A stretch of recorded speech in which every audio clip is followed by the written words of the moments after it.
안녕하세요. 오르막원 원장 최지환입니다. 자, 오늘은 5번째 영상이고요. 1편, 2편에서는 수학에 대해서 말씀드렸죠.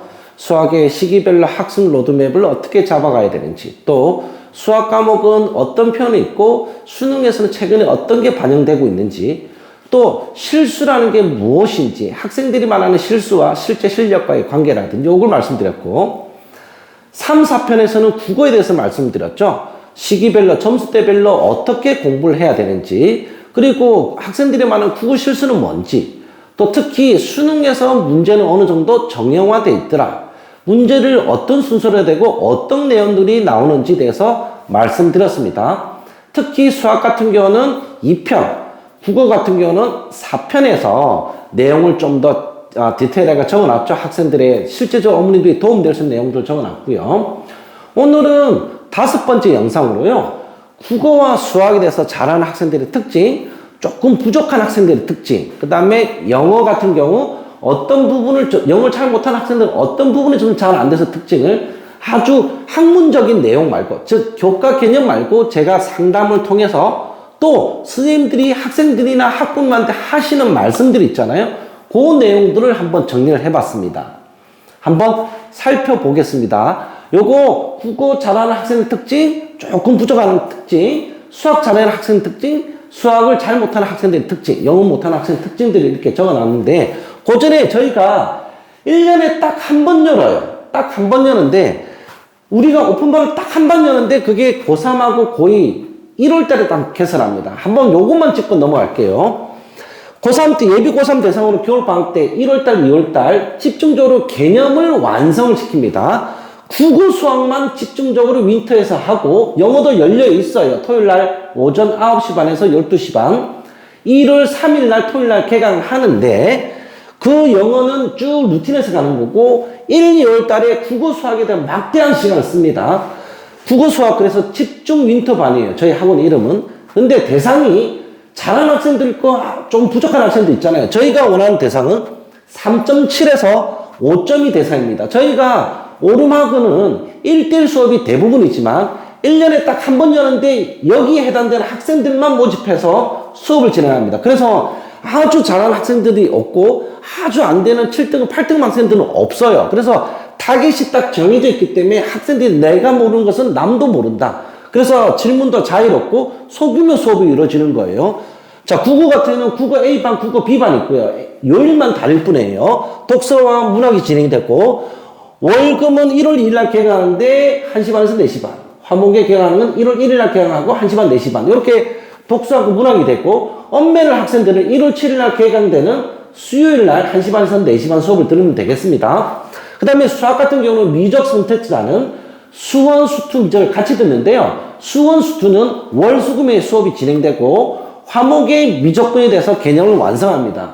회차가 깁니다. 시간도 길고, 오전 1월 1일 날 개강하고 오전 9시부터 12시 30분까지 3시간 반 수업을 해요. 그러니까 월요일부터 금요일이니까 매일 오게 됩니다. 이제 확통하는 학생들도 수원, 수투 확통 같이 하는데요. 월목에 수원 2번, 화금에 수투 2번, 확통은 수요일 날 이렇게 됩니다. 그래서 방학 동안 월요일부터 금요일까지 1월 1일 날 개강하고 오전 9시부터 12시 반 수학 시간이 많죠. 제가 이렇게 표로 하나 해놨는데요. 오전에 수학을 쭉 듣고 고3은, 그 다음에 낮에 국어 A반 또는 국어 B반, 수요일은 엄매, 이렇게 해서 선택을 할 수 있게끔 되어 있고요. 고2 어머님도 같이 듣고 계시잖아요. 고2 같은 경우는 내신 등급이 2점대 후반에서 3점대 학생들을 대상으로 고2 겨울방학 때 수능 기초를 다룹니다. 국어 같은 경우는요, 독서, 문학, 화작문을 배워요. 그래서 글을 읽어내는 요령, 독서 지문을 읽어내는 요령들을 다 배우게 됩니다. 그러니까 2달 동안 집중해서 시작되고요. 1월 1일 날 개강하고요. 목요일 날 오전에 9시 반에서 12시 반을 하고, 수학 같은 경우는 대수, 예전을 말하면 수원, 그 다음에 미적분 원, 예전을 말하면 수투, 이 내용을 월요일부터 금요일까지 오후 1시 반에서 5시까지 수업을 합니다. 수업 내용이 길죠. 그래서 표로 나타내보면 예비고인은 낮에 수학이 쫙 깔려있고 오전에 국어 각각 한 반이고요. 예비고인은 8명에서 10명 사이, 그러니까 예비 고3은 10명에서 12명 사이입니다. 그러니까 많으면 15명까지 이렇게 된다. 이렇게 말씀드립니다. 작년에도, 그러니까 올해도요, 1월 달에 개강해서 10월 말에 종강했습니다. 수능 치기 직전에. 그러니까 한 번 열면 학생들이 끝까지 듣고 저희 폐강 없습니다. 그리고 마지막까지 듣던 학생 수가 대부분 4명입니다. 그러니까 처음에 10명이 왔어도 끝까지 가는 거는 4명이라 중간에 나오는 성적이 올랐다 아니면 부족해서 저희가 개인수로 빠진 학생이 있든 어쨌든 끝까지 저희는 책임지고 가르치고 학생들도 끝까지 왔다. 네, 이렇게 말씀드리겠습니다. 오름학원은 대치동에서 중위권 학생들이 오는 학원이에요. 그래서 여기 같은 경우는 뭐 자사고라든지 조금 멀리 있는 일산에서도 오기도 하고 저기 멀리 있는 평택에서도 오기도 해요. 뭐 가까운 데는 뭐 종로에서도 오기도 하고 광진에서도 와서 1, 2월 달에 듣고 가자는 학생들도 있고 또 윈터 수업에서 또 이렇게 자사고 아이들은 방학이 좀 짧잖아요. 그러니까 뭐 특별히 짧은 한 달짜리 방학하는 학생들은 이 수업을 추천하지 않습니다. 내신 등급은 일반고 기준에서 3.7에서 5.2 사이 저런 학생들이 윈터 수업에 듣는다.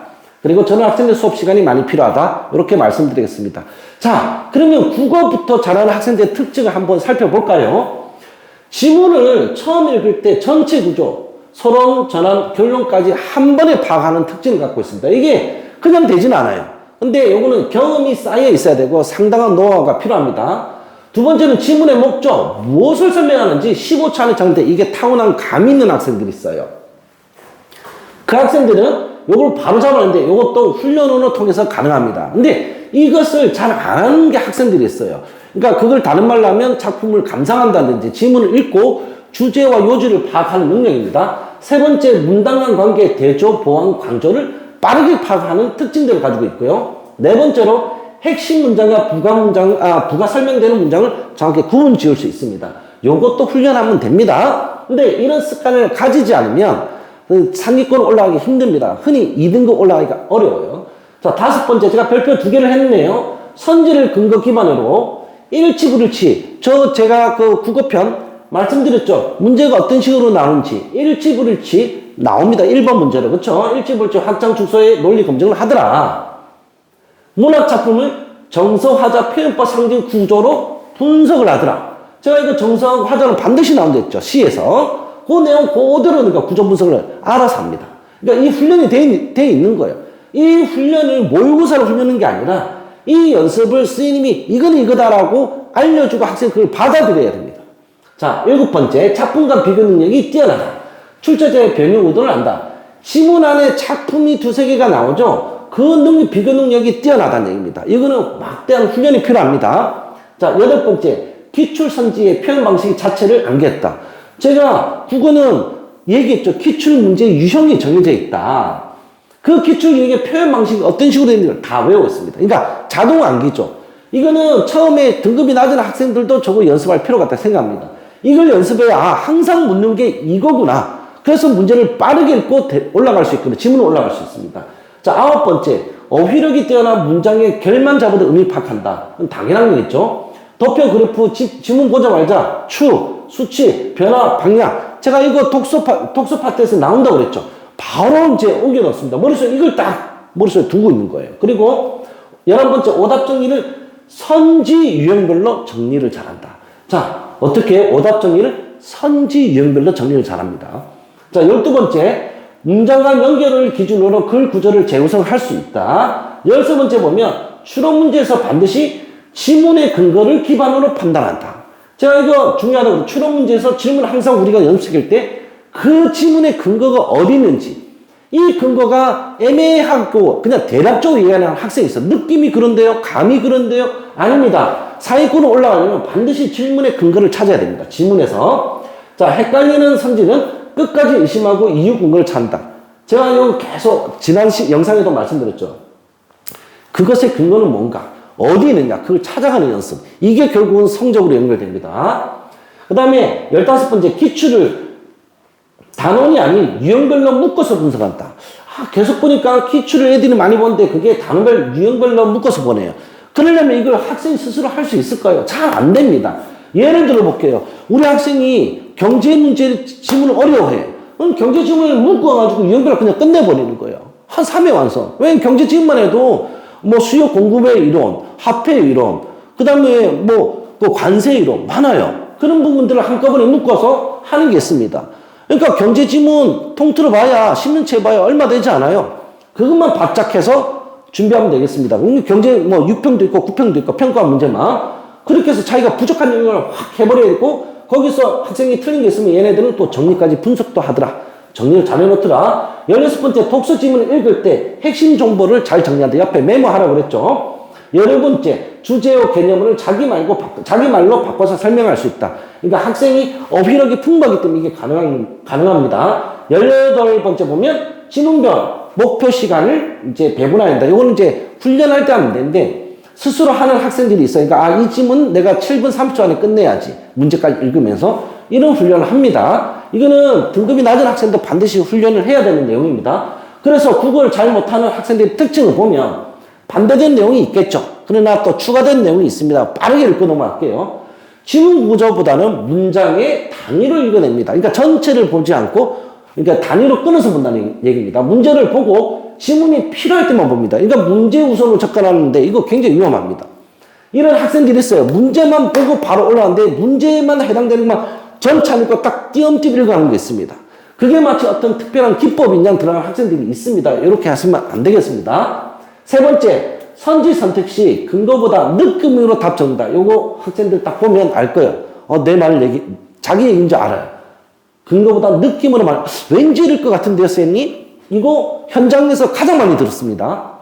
자, 네 번째, 비슷한 말 바꾸기. 선지 구별을 잘 못합니다. 그러니까 비슷한 말인데 말 바꿔놓으면, 이게 그건가? 제가 그거 설명했죠. 자, 다섯 번째, 문장 속 중요한 전환이 그러나 반면에 따라서 이런 것들을 잘 놓칩니다.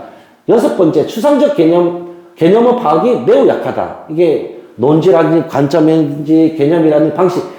그러니까 국어가 추상적 어휘가 딱 나오면 이게 무엇을 뜻하는가. 제가 그때 회상도 같은 말인데 다르게 표현했댔죠. 그런 것처럼 추상적 개념이 딱 나오면 이게 뭔지 잘 몰라요. 우리 학생이 아직까지 개념에 대해서 정리를 덜 되어 있다는 얘기입니다. 근데 글을 많이 읽고 문제를 많이 풀어본 경험이 많은 친구들은 추상적 개념이 중간중간에 튀어나왔기 때문에 거기에 대한 정리가 잘 되어 있습니다. 그래서 항상 공부할 때 개념의 정리가 같이 들어가는 게 좋습니다. 수능 공부할 때는. 그 다음에 일곱 번째, 지문에서 예시, 근거, 주장을 분리해서 보지 못하고, 여덟 번째, 문학 표현 기법 외워도 실제 작품에 적용을 잘 못한다. 제가 이것도 말씀드렸죠. 실제로 그러니까 배웠어요. 문학 표현 기법을 배웠는데 그게 그 말이야? 지문에서 찾으면 못 찾는다는 그 얘기입니다. 그 다음에 아홉 번째, 어휘력이 부족한데 운 좋으면 읽힌다고 생각들을 많이 하고요. 지문 속의 반어, 풍자, 상징들을 감으로 접근합니다. 또 감이 나왔습니다. 대략 이럴 것 같아요. 이런 뜻이죠. 그 다음에 기출 분석하고 싶어도 의지가 없고 방법도 잘 모릅니다. 참 이게 안타까운데 이 공부는 어떻게 해야 됩니까? 라고 본인이 쌤한테 물어봤고 그걸 찾아가야 되는데 이런 얘기를 안 합니다. 그냥 계속 해둔 대로 꾸준히 공부하는데 참 잘 안 올라요. 13번째 제가 이거 중요합니다. 13분, 15분 굉장히 중요해요. 13분 볼게요. 틀린 패턴이 계속 나옵니다. 그러니까 내가 왜 틀렸는지 그 오답 이유를 알아야 되고 선지별 정리도 해야 되는데 정리를 여기는 하죠. 여기는 정리를 안 해놔. 그리고 내가 왜 틀렸는지에 대해서 반성이 없고 거기에 대해서 기록도 하지도 않습니다. 이게 가장 큰 문제입니다. 그래서 우리가 1대1 수업이나 할 때는 이런 부분은 우리가 알고 거기에 해당되는 문제를 쫙 줘버리는 거예요. 그리고 거기에 문제 연습을 집중적으로 시키기 때문에 그 부분이 해결이 된다. 이거는 어떤 단어이든 어떤 셈이든 시간을 딱 주고 그것만 답답하잖아요. 해결이 돼요. 해결이 됩니다. 4등급이든 5등급이든 해결이 됩니다. 그 다음에 지문의 형태가 바뀌면 새로운 문제처럼 생각한다. 이런 학생들 많죠. 15번째 제일 중요한 공부 시간이 적고 그 다음에 방향이 틀린 경우가 많습니다. 열심히 하는데 방향이 틀린 거야. 내가 그 왜 틀린지도 분석을 하고 누군가 해줘야 되는데 혼자 하기가 힘들어요. 그리고 공부 시간이 많아. 답답 많이 푼다고 생각했는데 알고 보면 본인은 다른 학생, 잘하는 학생보다 작아요. 왜? 잘하는 학생들은 모의고사처럼 팍팍 푼단 말이에요. 공부 시간을 많이 하고 자기 틀린 부분이 되는데 우리 학생은 모르는 지문만 계속 보고 있는 거예요. 그러니까 공부 방향을 이게 안 되면 여기에 쭉 파고 나서 가져야 되는데 이걸 학생들이 내가 이걸 왜 틀렸고 여기에 대해서 내가 공부 시간을 어떤 시간을 좀 더 써야 되고 어떻게 효율적으로 해야 되는 걸 학생들이 욕구는 많고 하고는 싶으나 방법을 모른다. 이런 학생들이 대다수입니다. 이런 학생들은 무조건 1대1로 하고 대형 강좌나 오프라인 강좌 들으면서 1대1 수업하는 걸 적극 추천합니다. 그 다음에 16번째, 아는 것 쉬운 것만 봐서 성장이 더디다. 요거는 수학도 비슷한 결을 같이 하는데요. 결국은 자기가 아는 것하고 모르는 구분 지어갖고, 아, 이건 어려워. 아예 손도 안 돼요. 시간도 모자라기 때문에. 그래서 놓치는 경우가 많아요. 자, 이번에 수학 잘하는 학생들을 보겠습니다. 개념, 성질, 증명, 이해하고 적용이 잘 되고, 문제를 읽고 자동으로 그림 수식으로 바꿔 적용합니다. 이 학생들 중에서 저희 재현생도 있었는데, 대수로만 무조건 접근하는 학생이 있습니다. 왜 이렇게 그림이나 수식이 안 돼? 자신이 없거든요. 그런데 이걸 보면서 조건이나 눈에 튀어나오는 게 있는데, 이 훈련을 해야 되거든요. 이 훈련을, 그러니까 1월, 2월달 혹은 늦어도 3, 4월 때는 이 훈련이 다 돼 있었는데, 훈련이 안 되면 나중에 6평 이후나 9평 이후 때 왔을 때 못 고칩니다. 그러니까 계속 어렵게 푸는 거예요. 자, 세 번째, 조건 과목표를 정리한 뒤 계산을 시작합니다. 여기서 제일 중요한 풀이 방향. 그러니까 문제를 읽으면서 조금씩 메모하고 이거 뭐다 끊어서 가잖아요. 그러면서 풀이 방향이 그때 나와요. 그 다음에 식세우고 이제 접근해버린 겁니다. 그 다음에 네 번째, 실수 패턴을 정리하고 오답부터 정리본인데, 실수 패턴이 내가 어떤 부분에서 약한지, 개념이 어떤 부분에 나오는 게 약한지를 정리를 잘 합니다, 학생들이. 예를 들어서, 제가 좀 이따 또 말씀드릴게요. 오답을 유형별로 묻고, 제 학습하는 루틴도 있습니다. 그러니까 사진을 찍어 놓든 정리라도 저는 사진을 찍어 놓으라 하거든요. 사진 찍어서 호만 차곡차곡 모아놨다가 6평 이후로 한번 보고, 혹은 6평 전에 한번 보고, 9평 전에 한번 보고, 수능 때 한번 내가 쭉 보는데, 3모 지나와서 어려웠던 거, 6평 전에 어려웠던 게 수능 지나고 나면 다 맞춥니다. 수능 전에는. 그러니까 그렇게 내가 했던 것은 틀릴 가능성이 있기 때문에 이것도 한 번 보지 않아요. 3번씩 봅니다. 3번씩. 예. 그 다음에 문제를 읽으면서 핵심 아이디어 기록하는 게 굉장히 중요합니다. 이거 공부 잘하는 학생들 대부분 어떻게 접근할지 머릿속에 있더니 대부분 적어놓습니다. 꼼꼼하게 적어놓은 학생들이 항상 만점이나 1등급이 안정적으로 나오는 학생들 이거 합니다. 복잡 문제를 단순한 형태로 변환. 요거 제가 지난 시간에 얘기했죠. 이환이나 치환해야 된다는 거. 이거 안 하고 플러스 마이너스 해놓고 나중에 다 틀려버려요. 그러니까 접근을 하느냐? 근데 이렇게 안 해놓고 변화해놓고 부호나 안 바꿔놓고 그 다음에 나중에 다시 바꾸지 않은 상태에서 답을 적는 경우가 허다합니다. 그래서 이렇게 놓고 학생은 뭘 합니까? 실수했다. 이래 얘기하죠. 원래 내가 알 수 있었다. 실수 아닙니다. 자, 그 다음에 8번째 문제를 다양하게 접근하는 해결하는 연습도 있는데 이거는 이제 아주 최상위권 학생들 일반 사전과 어려운 사전 이상 문제풀이 시간을 배분한다. 오늘 그 학생들이 번호에 따라서 문제 배분을 하는데 간혹 15번, 14번이 어려울 거라 생각했는데 11번이 어려운 경우도 있습니다. 가끔씩. 그래서 문제 조건을 체크하고 범위 단위까지 신경 씁니다. 그래서 실수가 없어요. 얘네들이. 기출문제를 반복하여 출제 흐름을 알고 있다. 제가 별표 3개 해놨습니다. 기출문제를 어떻게 한다? 반복한다. 사설을 반복한다? 아닙니다. 사설은 아닙니다. 기출문제를 반복합니다. 자, 문제는 뭐냐면 기출은 흐름이 있습니다. 흐름. 물론 N제도 흐름이 있죠. 근데 N제도 제가 좀 이따 말씀드리겠지만 나중에 말씀드릴게요. N제는 기출 변형만 드는 게 아니라 사설틱한 문제도 있습니다. 그래서 학생들이, 이거는 평가스럽다. 이거는 교육청스럽다. 이런 말들이 있습니다. 그걸 학생들이 잘하는 학생들은 알고 있어요. 그래서 기출을 반복하면서 거기서 어떤 개념이 쓰였다는 걸 애들이 잘 알고 있다는 얘기입니다. 그래서 사설 문제 봐도 그 문제가 좋다, 안 좋다 다 판단해요. 12번째, 소수령 풀이 연습이 잘 되어 있다.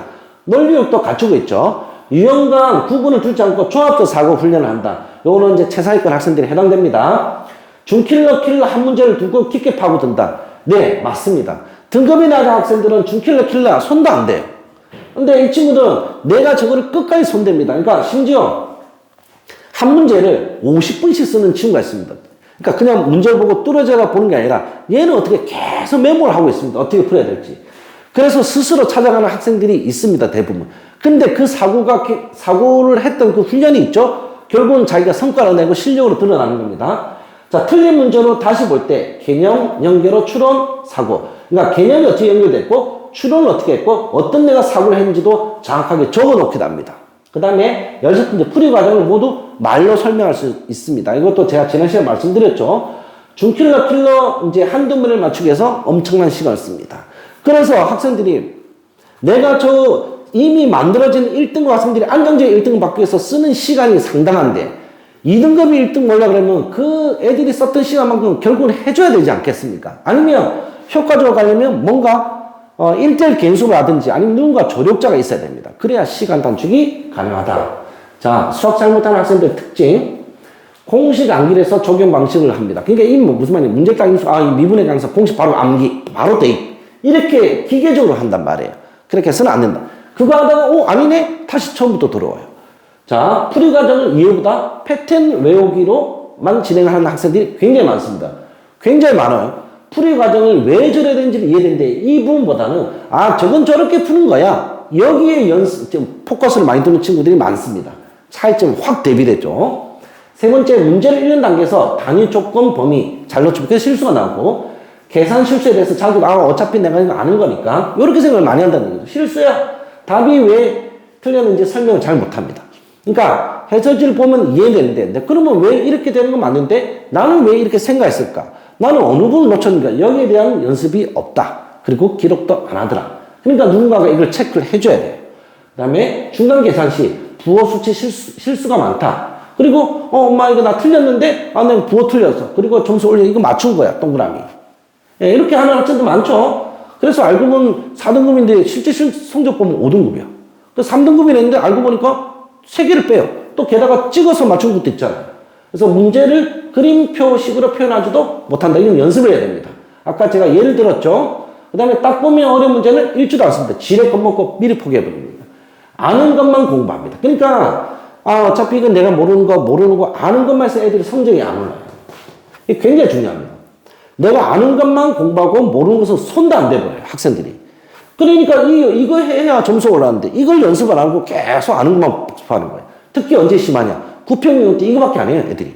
근데 지금은 1월 달일 때문에 이거 포기하지 말고 도전해보고 아까 잘하는 학생들처럼 한 문제씩 3, 40번 한번 건드려 봐라. 중킬러가 아니더라도 이런 것도 훈련이 필요합니다. 유형 패턴에서 조건 변경시 손은 못 댄다. 왜? 개념이 없으니까.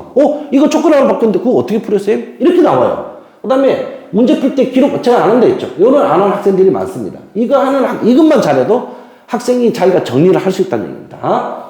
그래서 저희는 이거 문제 풀 때 옆에다 적어라, 메모해라, 끊어서 읽어라 이렇게 다 가르칩니다. 쉬운 문제를 복잡하게 푼다. 치환 잘 못함. 아까 제가 말씀드린 쉬운 문제도 굉장히 어렵게 푼다고요. 예. 그러니까 어려운 것을 잘하는 학생들은 치환해서 푸는데 오늘 치환이 안 되는 거예요. 그러니까 오래 걸려요.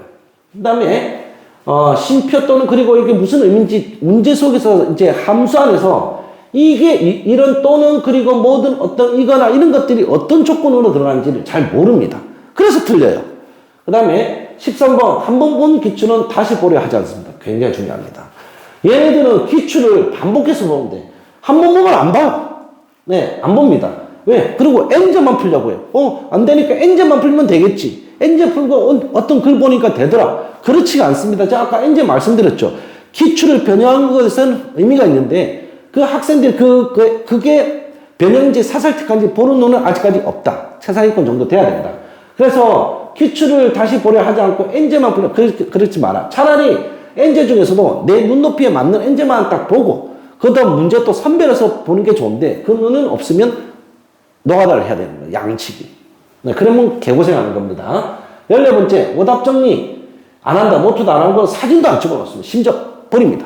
그 다음에 15번째 생각 외로 기초 개념 함수나 도형 성질을 잘 몰라서 틀린 경우가 많고요. 이해가 되지 않아도 질문을 아예 안 합니다. 특히 대형 강좌는 그렇죠. 온라인은 질문을 할 수가 없고 해설지로 답만 딱 고치면 해설지가 저래. 답만 싹 고쳐요. 그러니까 정작 중요한 거는 왜 그렇게 된 건지 이해를 안 합니다. 그리고 다시 풀면 또 틀려요. 그러니까 왜 이럴 수밖에 없고 나는 어떻게 됐고 어디서 문제됐지. 선생님 왜 그 개념이 이렇게 표현돼요? 그럼 왜 이렇게 접근을 해야 되죠? 나는 이렇게 생각하는데 그러면 그 사고의 오류를 교정하는 게 실력이 점프되는데 해설지 보면 왜 그런지가 안 나올 것 그러니까 정답을 도출하기까지 과정만 나와 있잖아요. 그것만 보는 거야. 그래서 아까 조건 하나 변경되면 안 되는 거예요. 그래서 얘네들은 조건 훈련까지 같이 보는 거예요. 차이점 바로 나오죠. 이게 돼야 등급이 올라갑니다. 굉장히 중요합니다. 왜 그런지를 이해를 해야 하고 다시 보면 또 틀린다. 이해를 반드시 하고 조건 변경해도 왜 그걸 내꺼화 시켜야 되고 그리고 같은 문제 풀면 또 틀려요. 그러니까 제대로 안 했기 때문에 다시 풀면 또 틀리는 거예요. 그래서 얘네들은 반복해서 하는 거예요. 틀린 문제도. 자, 빨리 푸는 것이 실력이라고 착각하는 학생들이 좀 많습니다. 예. 그 다음에 18번째 동일 개념을 다르게 표현하면 모른다. 제가 말씀드린 자연수가 똑같은 자연수도 표현이 다르게 나타난다. 일정한 조건을 만족하는 부등식, 조건을 만족하는 분수. 이렇게 미분의 가능성할 때 그렇게 나오면 학생들이 그냥 1, 2, 3, 4만 나오면 답이 없다는 얘기입니다. 이렇게 똑같은 표현, 이것도 훈련해야 됩니다. 이걸 처음에 개념 잡을 때 잘해야 됩니다. 자, 마지막으로 영어를 잘못하는 학생 특징들을 보겠습니다. 단어를 뜻만 외우고 문장 속 쓰임을 이해를 못한다. 그래서 최근 수능에 추상적 어휘가 많이 들어왔죠. 그런 부분을 할 때는 굉장히 중요해요. 단어 뜻만 외우면 안 되고 표준어만 외우면 안 되고 거기다 그러니까 문장 안에서 어떤 의미를 가는지 봐야 되는데 예를 들어서 A란 단어가 있다. 우리가 하나란 뜻도 있지만 다르게 얘기하면 좀 넓게 보면 유일한 뜻이 있습니다. 자, 그런 것처럼 문장 속에서 또 추상적 어휘 굉장히 중요합니다. 문장의 핵심 구조, 그 다음에 주어, 동사, 목적어를 잘 못 찾습니다. 그 다음에 문장이 읽으면 대충 해석해버립니다. 그러니까 독해를 해야 되는데 해석만 하는데 그것도 대충 합니다. 관계사, 분사, 전치사구 구조를 항상 헷갈려 합니다. 질문을 읽다가 앞 내용 잊어버립니다. 충격입니다. 문제 읽다가 질문 딱 나오죠. 문제 보다가 앞에 뭐였지? 헷갈려 합니다. 기억력, 국어도 제가 그런 얘기 말씀드렸죠. 국어도 그런 현상이 있습니다. 읽다 보면 저기 뭐 있었지? 메모 그래서 하는 얘기입니다. 그 다음에 문제와 지문 내용 매칭을 잘 못합니다. 문제와 지문 내용 잘 못해서 틀립니다. 이건 국어도 비슷한 맥락입니다. 자, 단락간 요약, 요점, 메모 습관이 없다. 해석이 어색해도 넘어가더라. 요거 얘기 많이 어색해도 넘어갑니다. 단어 암기를 안 한다. 제가 별 5개 놨습니다. 영어는 한 50%에서 뭐 많게는 60%가 영어 단어입니다. 단어만 알아도 이때까지 배웠던 어법이라든지 구문부서 이렇게 합치면 해석이 됩니다. 그러니까 그 해석이 대략적인 해석이 되더라도 해석이 된다. 근데 단어가 안 되면 해석 자체가 안 됩니다. 그래서 단어나 기본적 영어 실력 물어보는 게 장문 토끼에서 나오죠. 41번부터. 그래서 단어를 무조건 해야 되겠다. 그 단어도 우리가 자기 레벨에 맞는 것을 한 번 보는 게 아니라 한 5번 정도 보면 됩니다. 그래 보면 되고 등급을 올리기 위한 약점 보완을 안 한다. 이게 핵심 포인트. 내가 무엇을 부족한데 이 부분을 얘가 순서 삽입 뭐 추론 문제가 있죠. 추론도 뭐 내용 추론도 있고 몇 가지가 있는데 반드시 맞춰야 되는 추론 문제를 내가 이게 약하다 그러면 그 부분을 보완을 해야 되는데 그 부분 보완 안 하고 그 부분 똑같이 다른 공부처럼 10분씩 가는 거예요. 그러니까 많이 잡아야 될 부분을 진짜 시간을 대폭 늘리면 반드시 맞춘대. 그걸 안 해요. 그러면 이런 걸 하려고 하는데 대형 학원이나 오픈은 잘 안 돼. 그래서 이런 것을 1대1 수업으로 보완할 수밖에 없는 구조입니다. 이걸 해야 올라갑니다. 학생은 부족한 걸 잡아야 그게 점수 올라가고 어려운 걸 해결해야 점수가 올라갑니다. 마지막으로 문제풀이 기법에만 의존합니다. 학생들이 와서 얘기를 많이 합니다. 저기 5년치 이렇게 해서 해주세요. 이런 얘기를 많이 해요. 제가 여기까지 했는데 오늘 제가 결론에서 정말 중요한 얘기를 하나 드리고 싶어요. 실제로 저 바로 옆에 있는 희문고 학생 얘기고요. 몇 년 전 얘기인데 이 친구는 좋은 의대를 갔습니다. 우리나라 뭐 아주 상위권 5개 의대를 갔는데 이 친구 부모님이 저한테 뭐라 얘기를 했냐면요. 학생이 얘기를 한 거다. 저는 다른 학생과 다르게 미분의 가능성이 조금 어렵습니다. 개념이 됐는데 조금만 추론 문제 들어가면 어려워해요. 그래서 엄마한테 뭐라 전달을 했냐면 저한테 그래 전달하기를 저는 미분의 가능성하고 그 다음에 적분의 활용 특히 치환적분하고 이 2가지를 하고 싶은데 여기에 해당되는 최근 10년치에서 나왔던 어려운 사점하고 중킬러 킬러급의 문제만 1차적으로 추려서 주시고요. 2번째 시대 땡땡 학원, 강남 대땡 학원, 여기 그래서 요런 대형 학원들 현 땡땡쌤 좋은 문제들을 골라가지고 그 중에서 중킬러 킬러급 좋은 문제만 해서 그거를 자기를 숙제를 좀 했으면 좋겠다. 그런 유형으로 요렇게 요청을 했고 선숙제 후 클리닉을 하겠다고 요청이 들어왔습니다. 얘 3월 모의고사 때 100점 받은 친구입니다. 굉장히 잘했던 친구예요.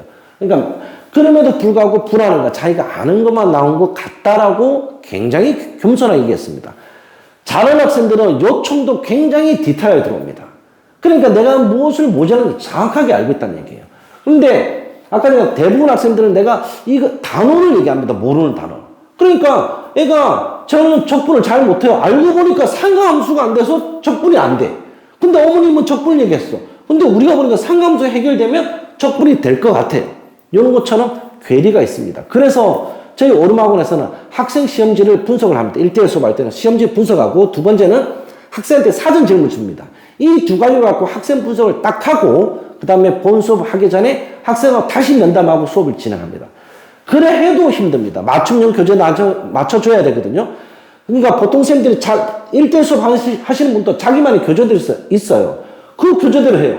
근데 우리 아이는 미분 강성이 약해. 수열은 강해. 근데 수열도 하고 있단 말이에요. 그건 1대1 수업이 아니죠. 그거는 정규 수업에서 하면 돼요.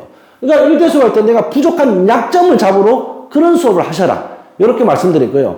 끝으로 저희 유튜브가 제가 이제 오랜만에 찍었는데, 저희 유튜브 보면, 밑에 보면 더보기 있죠. 이 밑에 더보기 보면 수강 신청하고 상담 신청하고 이렇게 돼 있고, 블로그 또 들어가게 돼 있고요.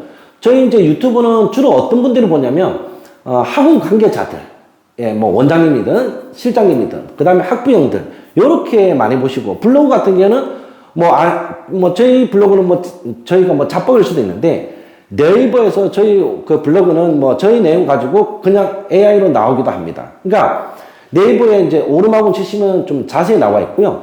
블로그 자체도 지금 전국의 학원 원장님이나 선생님이나 이런 분들이 댓글을 많이 달았어요. 그러니까 제 블로그 내용도 굉장히 일반 영상에서 볼 수 없는 이런 내용도 좀 디테일하게 적어 드리거든요. 그러니까 설명 내용이 조금 다르다. 조금 더 디테일하다. 그러니까 어머님들한테 도움될 수 있는 내용들로 이렇게 저는 준비해서 계속 올리도록 하겠다. 다음 시간은요, 영어, 그 다음 시간은 사탐으로 이어질 겁니다. 그 다음에 영어는 한 번만 딱 찍을 거예요. 한 번 내용을 하고 쭉 정리해서 하도록 하겠습니다. 자, 지금까지 감사합니다. 지금까지 오르막원 원장 최재현이었습니다. 영어편에서 찾아뵙겠습니다.